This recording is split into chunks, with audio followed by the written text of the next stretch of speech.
मित्रांनो नमस्कार. कायदेशीर माहिती देणाऱ्या माझ्या YouTube चॅनलमध्ये तुमचं स्वागत आहे. आजचा विषय क्वालिफाईड म्हणजे पात्र भाडेकरू आणि एलिजिबल अर्थात ताबाधारक म्हणजे ऑक्युपंट या दोघांमधला फरक काय. बऱ्याच वेळेला गल्लत होते की बाबा मी पात्र भाडेकरू नाही, मी ऑक्युपंट आहे, म्हणजे मला मिळेल की नाही घर, माझ्या नावावर भाडेपावती नाही आहे. मग या वेळेला ह्या गोष्टी फार महत्त्वाच्या ठरतात की तुम्ही एलिजिबल आहात का नाही आहेत. क्वालिफाईड असाल तर एलिजिबल असताच असतात, पण एलिजिबल आहात की नाही. क्वालिफाईड नसताना सुद्धा एलिजिबल असू शकतात, हे महत्त्वाचं आहे. भाडेपट्टा हा हक्क आणि वारसा हक्कांच्या बाबतीत पात्र म्हणजे क्वालिफाईड आणि एलिजिबल या दोन्हीमध्ये खूप एक सूक्ष्म फरक आहे. तो फरक आज सांगणार आहे.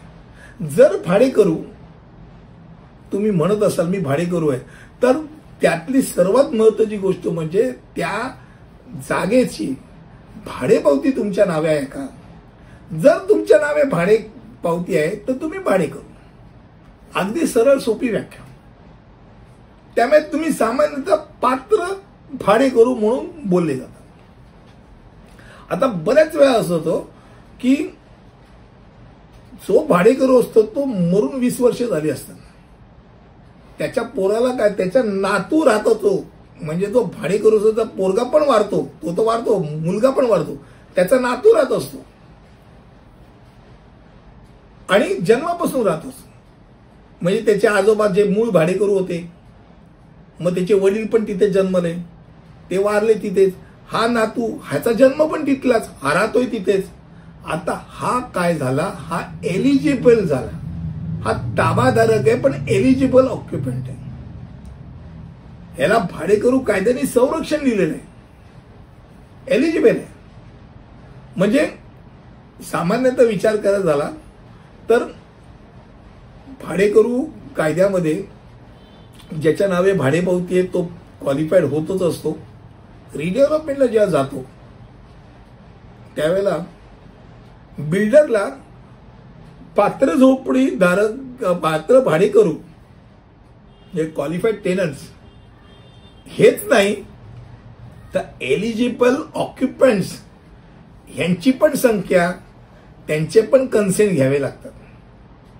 कारण जसे पात्र भाडेकरू असतात तसेच जे ऑक्युपंट असतात, ताबेदारक असतात, त्यांना पण तेवढीच जागा भाडेकरू सारखीच नावानी त्यांच्या नावे त्यांना ओनरशिप फ्लॅट त्यांनाही मिळतो आणि यांनाही मिळतो, हे डोक्यात राहू दे. माझ्या नावे नाही, माझ्या आजोबांच्या नावे भाडेपावती आहे, माझं मालक करत नाही, आता आमचं काय होणार. काही होणार नाही. तुम्ही तिथे तुमचे पुरावे, हे जर तुमचे पुरावे तुमच्या नावे असतील, तुम्ही तिथे राहत असाल, तिथे राहत आहात, याचे पुरावे तुमच्याकडे असतील तर तुम्ही ताबाधारक अर्थात ऑक्युपंट म्हणून तुम्ही क्वालिफाईड व्हाल आणि तुम्हाला तेवढीच खोली मिळेल जेवढी टेनंटला मिळते. जे काय तुमचं गणित आहे त्याप्रमाणे. तर अगदी सोपं सत्य सहजगत्या सांगायची गोष्ट म्हणजे वारसा प्रक्रिया असते. आता याच्यात मी मगाशी ऑक्युपंट म्हटलं, ऑक्युपंटमध्ये मेलेला माणूस आहे, त्याचे कोण कोण येतात ते फार महत्त्वाचं. त्याचा मुलगा येऊ शकतो, त्याची सून येऊ शकते,